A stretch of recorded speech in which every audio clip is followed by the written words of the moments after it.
when black people were the first people on earth, that makes them an exception. If you're the first people on earth, there you don't have any equals to you. You were the first people in America. Black people were the first people in America. Not these people call themselves the Native American Indians. Those are not the real people in America. Those people came here from Asia. They crossed the Bering Straits about 5,000 or 6,000 years ago. Black people come here, the Folsom people came here 16,000 years ago from Africa. They were the first people here. That's why you got Folsom, Arizona, Folsom, Mexico. That's why you got Folsom, Colorado, and Folsom, California. The Folsom people, you got artifacts and digs there from souvenirs and tools and instruments from Africa. The oldest people on this continent were the Folsom people, were black people from Africa. Now, how are you going to say somebody else, how did they get to be the native people? You are the native people of America. You're the native people of the world. Nobody's becoming ahead of you. So how can they be equal to you? You're the only people that came to this country that were enslaved. Nobody else came here and enslaved but you. You're the only people that are denied the right to vote. You're the only people that are classified as 3/5 of a human being. You're the only people that were classified as special property. You're the only people that the entire Constitution was framed on.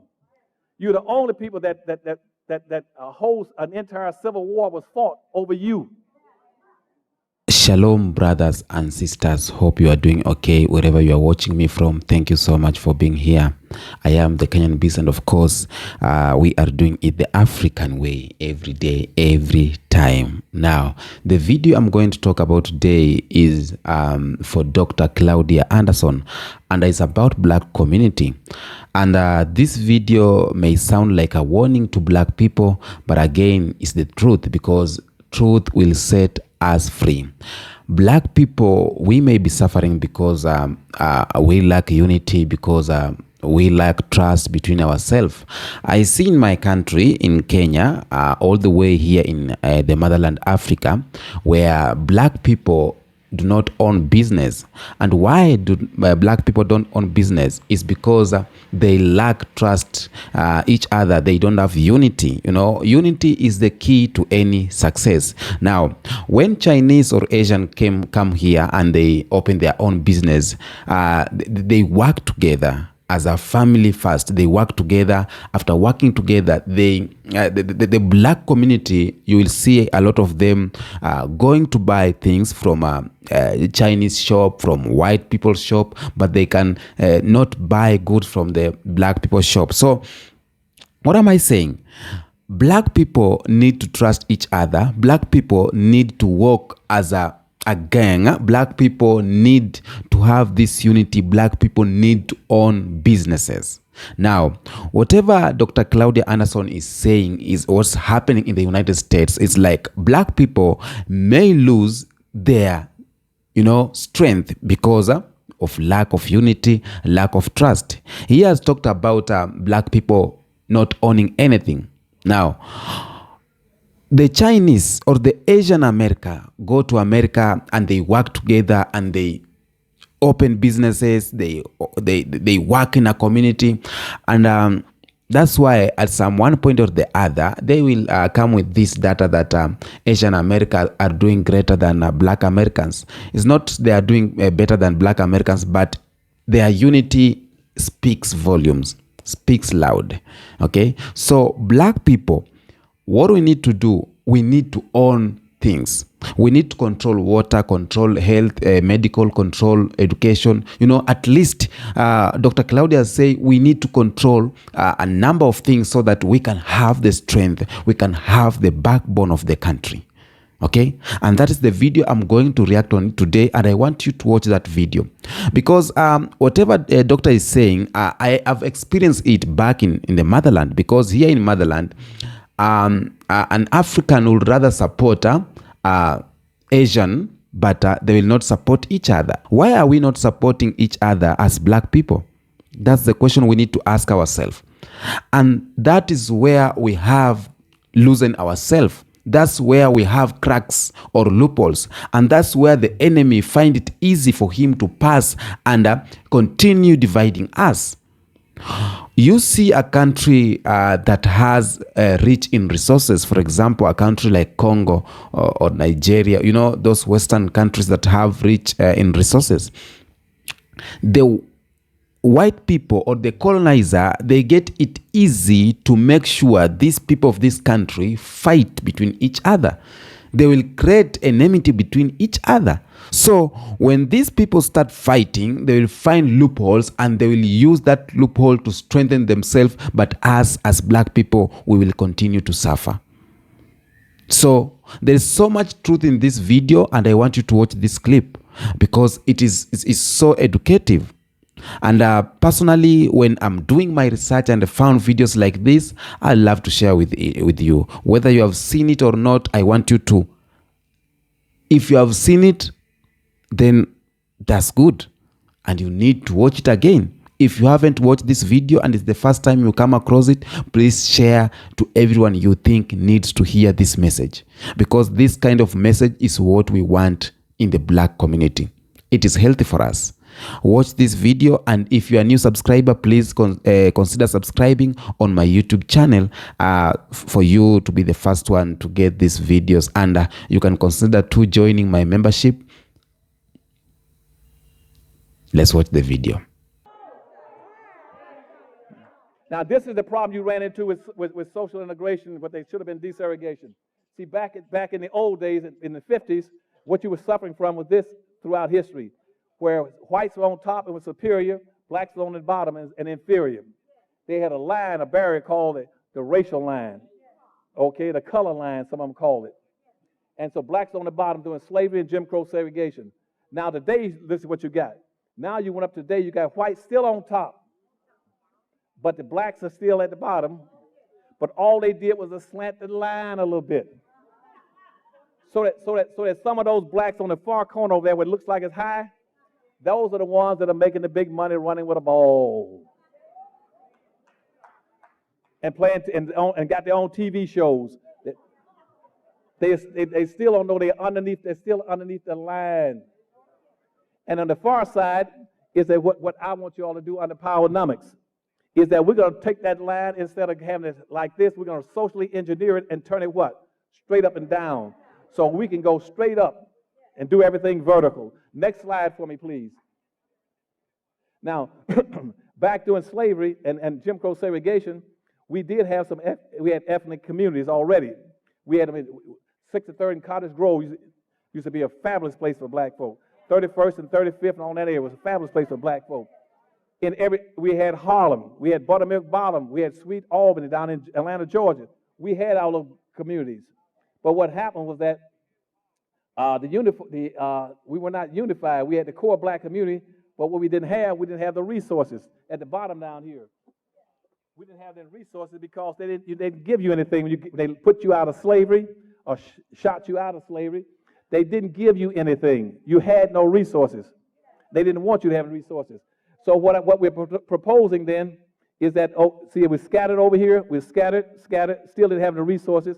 Go up here now. What we're going to do at the top is go back and build our core black communities again. And I want this area in Chicago, with you all, with this being the center of y'all's activity, to be able to have a core community, a core black community here, where you all can come in and park your cars every day. Don't worry about living in the suburbs of Chicago. That's a waste of time, because those big riots come, these big trouble come, these terrorists. Everybody knows where you live out there bragging about you in the suburb. Well, I'm the only one who lives out here by myself. Yeah, you're going to wish you had lived out there by yourself. You better try to come back and wrap yourself in some black folk and build your own black community. That's why I can go across America and I can come in, just left California. I can come out there and I can see I got Korea towns, Chinatown, Japan towns, Little Saigons. I can go down to Florida and get Little Havana, Little Hialeah. I can go up to Italy and get Little Italy. I can find Germantown, Pole towns, Hockett town, Cork towns, Russian town, and Greek towns. I can't find a damn black town. You're so busy trying to integrate, you have nothing left. As I told Dorothy this morning, you cannot make black coffee better by integrating cream into it. It doesn't get any stronger. You weaken it. If you think integrating something into something, making it strong, go out right now and drop sugar into your gas tank, see if it can make it any stronger. You got to work to keep your people unified so you can play as a team. I told you, God sent you here as a team player. And whether you like it or not, God has arbitrarily assigned you to a skin color team. He doesn't care whether or not you don't like it. Well, I don't want to be black. That's tough. You are. You're here now. Let me have the next slide, please. I got to move a little fast before y'all get mad and leave me. Okay. But what I want you all to understand is that everything is vertical. Always go vertical. Always go vertical. Never go horizontal. Never in anything. Never go horizontal in a race-based society. And see now, look, the difference down here is that back during the old days, before social integration, that's horizontal. We kept going back and forth from the back of the bus to the front of the bus, from the black water fountain to the white water fountain, and moving from the black ghetto to the suburbs. Those are horizontal moves. It didn't elevate you, make you a better, more powerful person because you moved to the suburbs. And see, only a few blacks trickle up on the old horizontal system. So you start at the bottom over there and go straight up, go to the top. Why don't you go to the top? Because that's where all the wealth and power is located. The wealth and power is at the top, not at the top of the T. When you get to the top, then you go horizontal. That's like when you build a business. You build your business straight up. When you get to the top, and you got your own neighborhood built well with black businesses in it. You got this area's got a lot of prosperous businesses. Then you spread out and go get somebody else's neighborhood. When you get to the top, you go take other people's neighborhoods away from them. But don't do that until you capture and control your own. Because if you don't have a community, you cannot have a successful business. Without a community, you don't have one thing that's very important. You don't have a market. No community, no market. You go into business, you're going to go out of business within about a 2-year time period.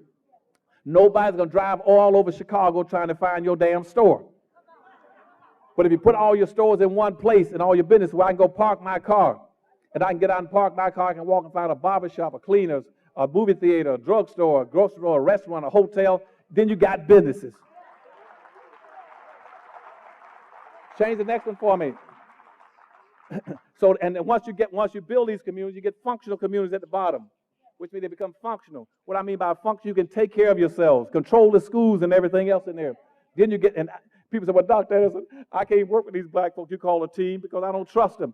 You can never have trust with another black person unless you have a community. And see, back in the old days before social integration came, black folk had trust.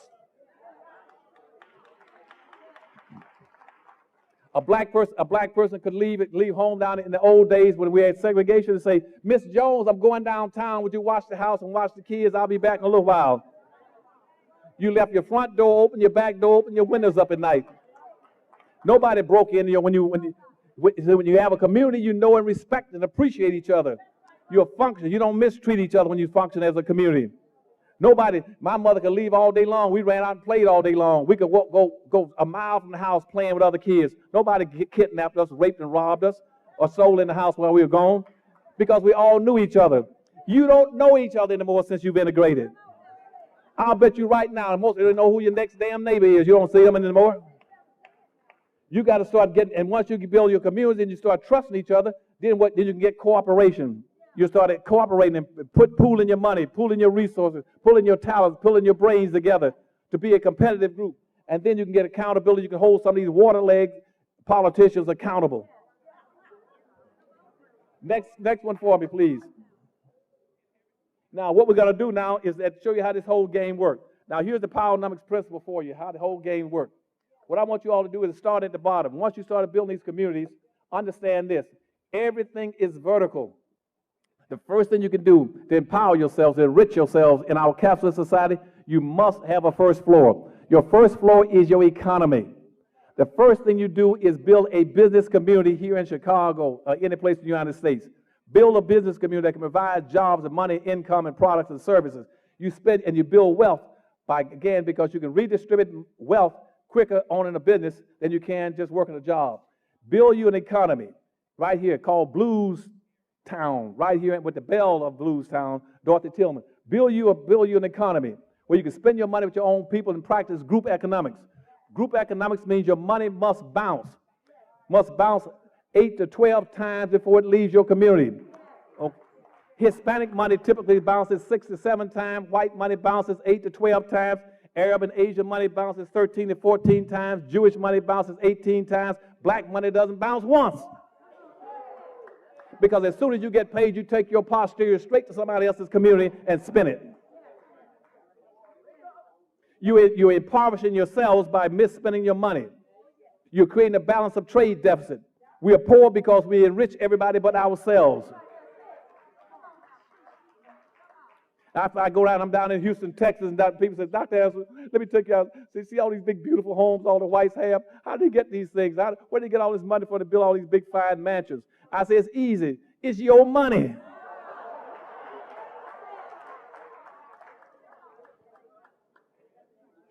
You see, whites live off of 2 incomes. Hispanics live off of 2 incomes. Asians live off of 2 incomes. They live off of 100% of their money and 98% of yours. They live, so all these other groups that you're competing with live off of 198% of money. You live off of 2%. It cannot be done. But we keep trying to do the impossible. That's why we have not progressed, as I said when I started my speech, we have not progressed in 500 years. We're still stuck on the bottom because we do stuff that doesn't make any darn sense. And what I want you all to start doing under the Powernomics, when we get this plan off, we're going to start next year and start. We got a very specific, broad plan all laid out, where every black in America is going to be a participant, except the Sambos and Samis. We don't want them. We don't want them. We're not going to invite them. We don't have a big tent attitude about we all got to be. No, I don't want to have a big tent attitude. I don't want half of them. Half of them need to go on and get out of here, go on to heaven or someplace, and leave the rest of us alone. And I tell you, don't waste your time trying to persuade them when you leave here. Well, you should understand the Powernomics movement and what we're going to be doing in about another year across America. We're going to build big business districts in all these big major urban areas where black folk live. And see, because what will happen, let me give you a little how it will work. It's like if you try to, don't mess around with the food too long. See, it's like walking down the street, you look up and see a crowd of people at the bottom of a big building. There's a big skyscraping building, 30 stores up, and here's somebody that's talking about he's going to jump. And the guy walks along and says, what's wrong? What y'all applauding for? He said, well, we're just telling that guy on the roof, jump, jump, jump, jump. He said, no, don't say that. Don't do that. That's wrong. Every man's life is important. It's very important for that man to stay alive. He might have a family and kids and children. Let me go up there and talk to him for about 5 minutes, and I think I can talk him out of killing himself. So he goes up there, and the crowd just settles down. He goes up there on the roof and talks to the guy for 5 minutes. After 5 minutes up, the people on the ground start chatting again. Jump, jump, jump, jump. And the guy says, no, be cool, be cool. Give me another 5 minutes. And so the crowd quiets down again, and after 5 minutes up, and then guess what? After the second 5 minutes up, they both jump. Show me, for instance, where Asians, Arabs, Hispanics, American Indians, and women, and everybody else, and gays, show me where they're equal to black folk. When black people were the first people on earth, that makes them an exception. If you're the first people on earth, you don't have any equals to you. You were the first people in America. Black people were the first people in America. Not these people call themselves the Native American Indians. Those are not the real people in America. Those people came here from Asia. They crossed the Bering Straits about 5,000 or 6,000 years ago. Black people come here, the Folsom people came here 16,000 years ago from Africa. They were the first people here. That's why you got Folsom, Arizona, Folsom, Mexico. That's why you got Folsom, Colorado, and Folsom, California. The Folsom people, you got artifacts and digs there from souvenirs and tools and instruments from Africa. The oldest people on this continent were the Folsom people, were black people from Africa. Now, how are you going to say somebody else, how do they get to be the native people? You are the native people of America. You're the native people of the world. Nobody's becoming ahead of you. So how can they be equal to you? You're the only people that came to this country that were enslaved. Nobody else came here and enslaved but you. You're the only people that have denied the right to vote. You're the only people that were classified as 3/5 of a human being. You're the only people that were classified as special property. You're the only people that the entire Constitution was framed on. You're the only people that an entire civil war was fought over you. And more importantly, you are the only and the most patriotic people in America. Nobody in this country, I hear all the people on these Rush Limbaugh types and the Hannitys and the O'Reillys always talking about black folk for this and black folk for that, about patriotism. Nobody in this country is more patriotic than you are. You tell them this, that Dr. Anderson told you this. You are the only people in this country. No Asian, no Arab, no Hispanic, no American Indians, anyone else. You're the only people that have fought in every war this country's ever been in.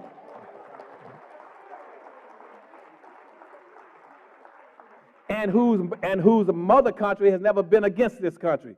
Every other racial or ethnic extraction in this country, their mother country has fought this country, or their native nationality has been against America, except black folk. You're the only people. You're the most patriotic people in this country. And you walk on sacred ground. Quit letting people make you convinced that somehow that you are the guest. What they've done is taken the immigration thing and flipped it upside down, where immigrants now think that they are the special people and you're the guest. You got people coming in now. People coming in from Italy and Ireland because the O'Reillys and all those Rush Limbaughs, because their great grandparents came here from a European country. They are guests. Immigrants are guests. You're not the guest. You got to tell them that you walk on sacred ground, paid for by the blood, the sweat, the tears, the suffering.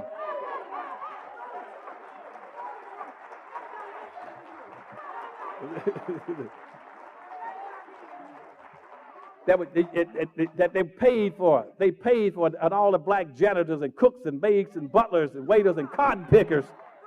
You are sacred people and special people. Don't let nobody try to put you down by talking about you're a guest in America. Hell, everybody else here is a guest. You are their people. An immigrant is a guest. When they start bragging about their immigration status, you say, we are the only non-immigrants in America are black people. You're the only non-immigrants. They're talking about this is an immigrant nation. This is an immigrant nation. No, it's not. It's for you whites and the Asians and you Arabs, but it's not for black folk. Black folk are not immigrants. An immigrant is a person who involuntarily migrates from one place into the next and stays and establishes something. Black folk are the oldest people in the land. You're the only non-guests in the land. And they start to hear people talking about, well, what Dr. Anderson, these black folk, they're not happy. They go back to Africa. No. You follow the rule. Those who came last leave first.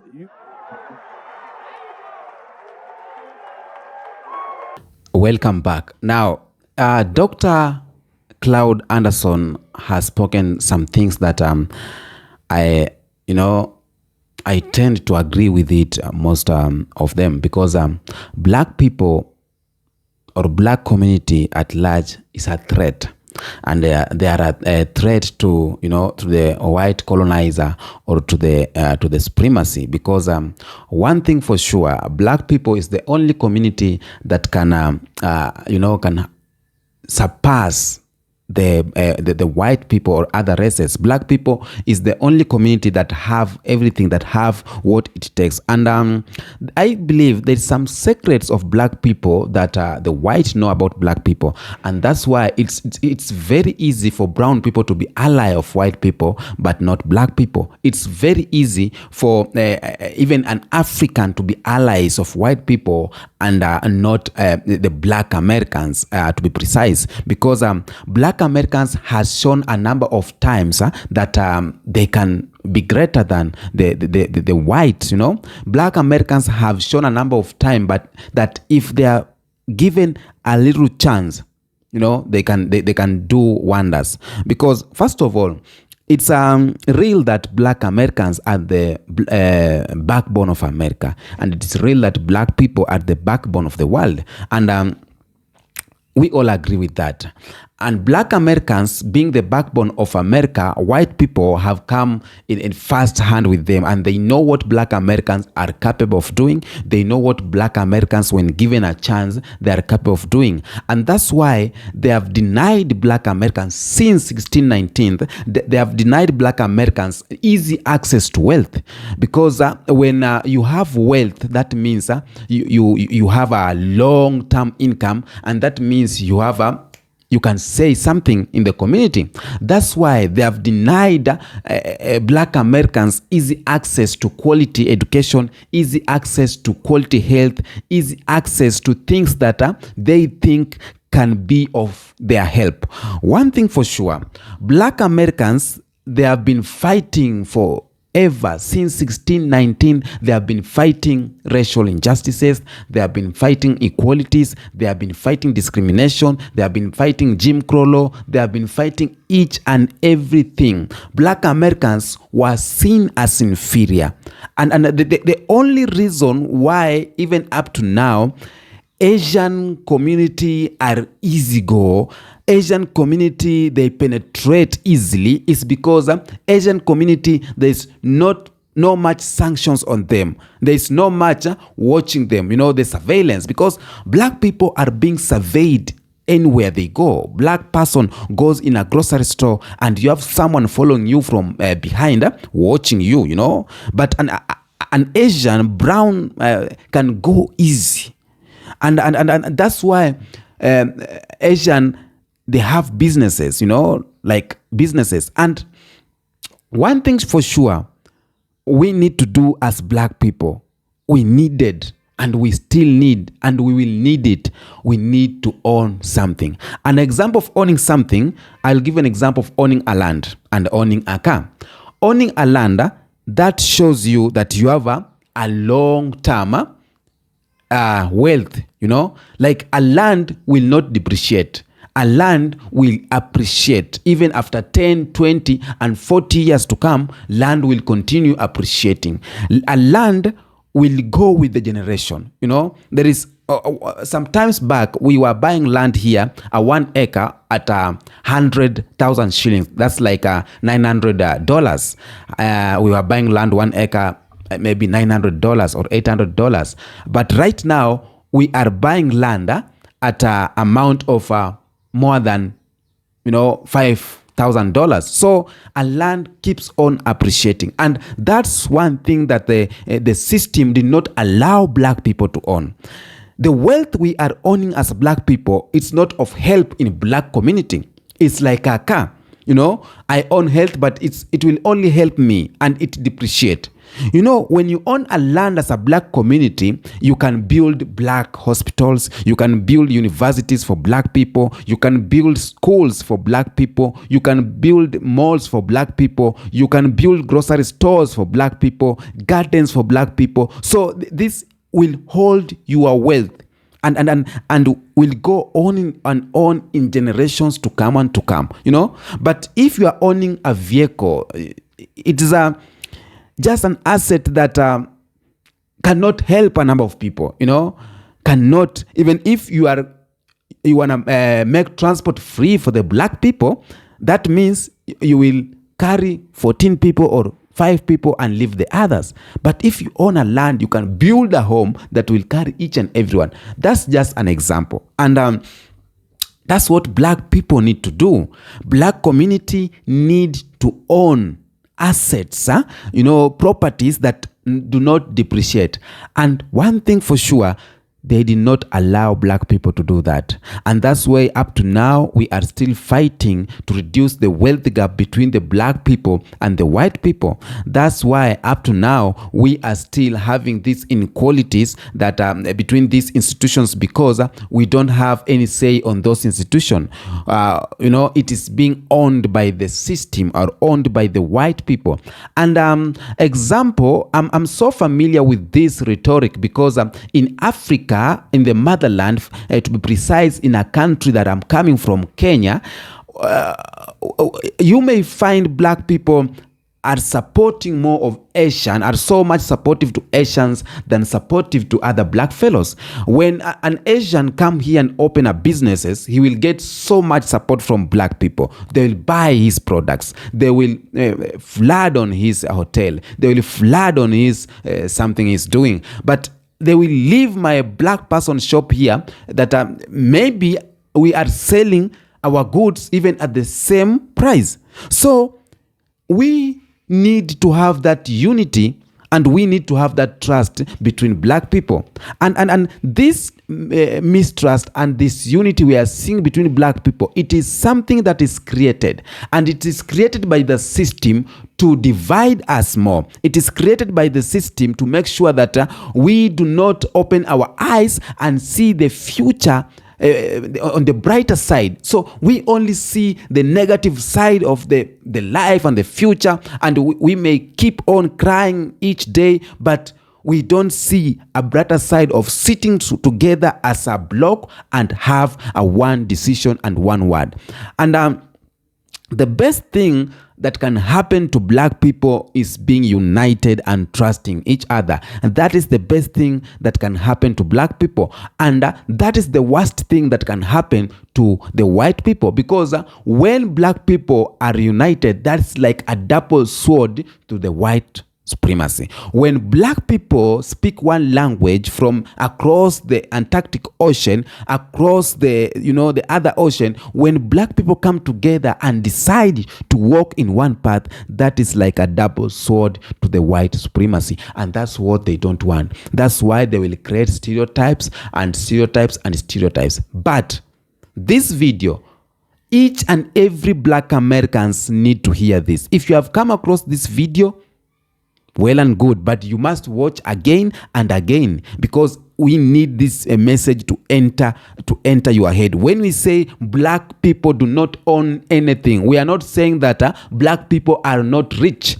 We are not saying that black people do not own businesses. We are not saying that black people, they are all poor. No. When we say black people do not own anything, we are saying black people don't have unity. They don't have trust. Because even if you have your own business and you don't have trust from your fellow black people, it's nothing. Even if you own a number of malls and you don't have support from your own black people, it's nothing. So when you hear this, that black people don't own anything, don't just go direct to black people. We are wealthy. We have some rich black people. We need to create a long-term channel of income, and this long-term channel of income only comes from unity and trust. Now let me give you an example of China. The Chinese are so much united. The Indians working are so much united.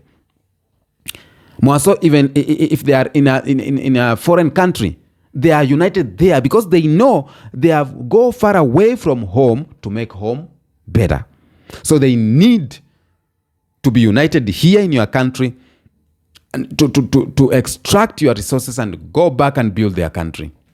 That's just an example. So we say black people need to own something, and we need to talk in one language, because we will be going in a circle of complaining, protesting, claiming all negative things upon us, because we do not know where to switch on or to switch off.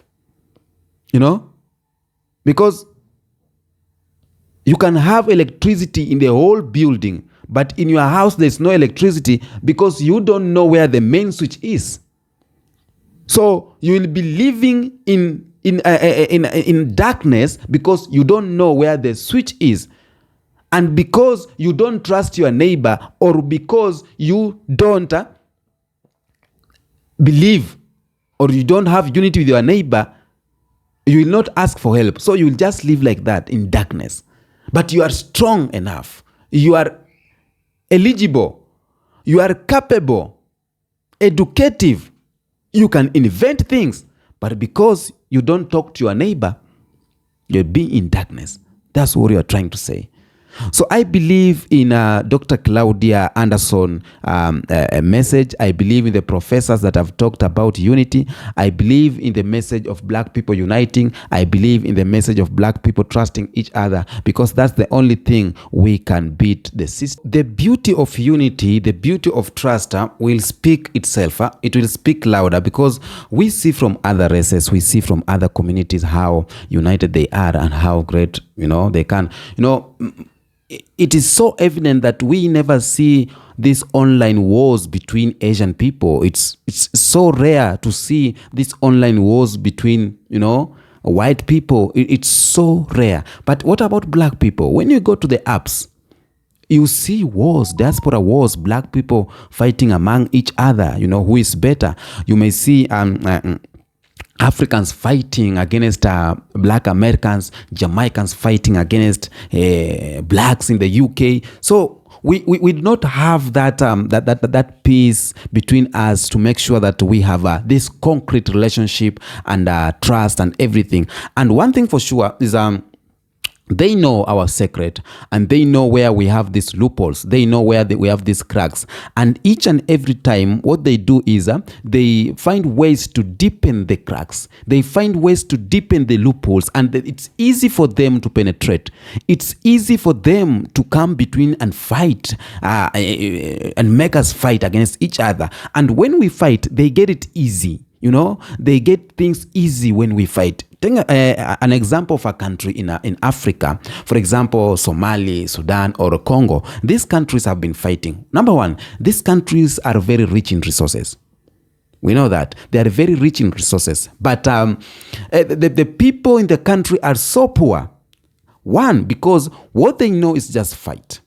And this fight is caused by what? This fight is caused by the outside colonizers are coming in the country, and they're dividing communities, telling them this land is yours, it is rich and everything. And this community will fight the other community. We start fighting the other community.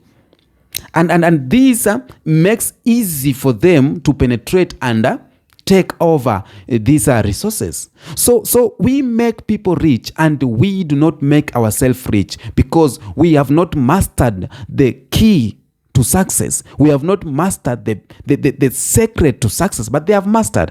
And they have mastered, we as Africans are the only people, or we as black people, we as black people or black community are the only people who can give wealth for free. We give them for free. We die for it. And we are not dying because for ourselves. We are dying because of them. Now, the Americans, or the white Americans, they have been with black Americans for so long, and they know black people, how energetic they are. They know black people, how innovative they are. They know black people, how how they are. And they are doing each and every move to make sure that they have erased these beautiful stories of black Americans, or they are trying to erase these beautiful stories of black innovative, so that not to give the generation that is coming a clue that, you guys are great. So they want to rewrite the story, and the clue will be black people, you have been inferior for so long. I think that's the only history they will portray on black people, and it's so unhealthy to black community. We need to be so much watchful, and we need to be so much vigilant, and the only way we can be vigilant, it's by uniting and working as a block. I said, I don't know if I've said earlier, the beauty of working as a block is that it's easy. It's easy even to get representative in the government seats. If you know very well this guy is going to represent us well, we will vote as a block. And the beauty of voting as a block is that for sure, our guy is going direct to that seat. So having a block is important. When you open a business and you are working as a block, we are for sure money will circulate in the community.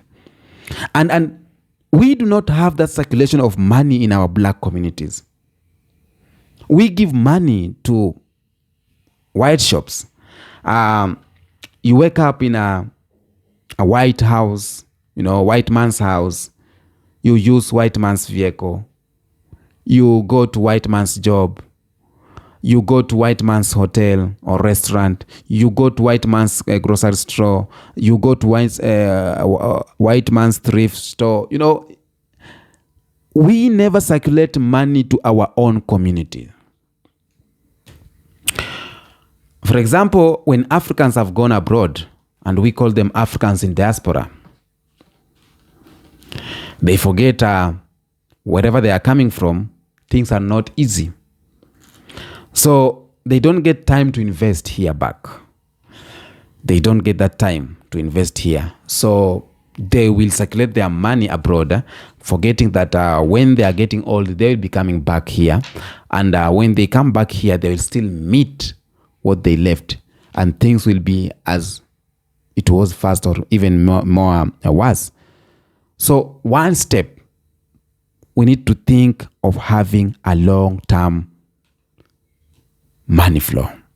We need to think of owning things. That's the only thing that the Asians are surpassing us. Right now, they are being named like a modern minority or model minority, something like that. Tell me in the comment section. Because Asian community, they work together. Asian community, they educate their children with so their children stick to the culture. They never left the culture. They support each other. They have unity, and they have a trust between each other. It's the only thing we need as black people. Because the system is always against us. Since 1619, we have been fighting racism, we have been fighting discrimination, inequalities, and we are still fighting up to date until black Americans right now are tired of fighting anymore. Now, they have decided, let's stay in our own homes. Whatever will happen, let's happen. Because we have not mastered the way. We have not mastered the secret. And it's easy. We talk it every day. The secret is unity. The secret is this trust. That's the only secret we can use and beat the system. Tell me what you think in the comment section about this video, because I believe it's a very good video, and please share to everyone you think needs to hear this video. And if you feel like buying coffee for me, please, I'm humbled. Until next episode, peace out.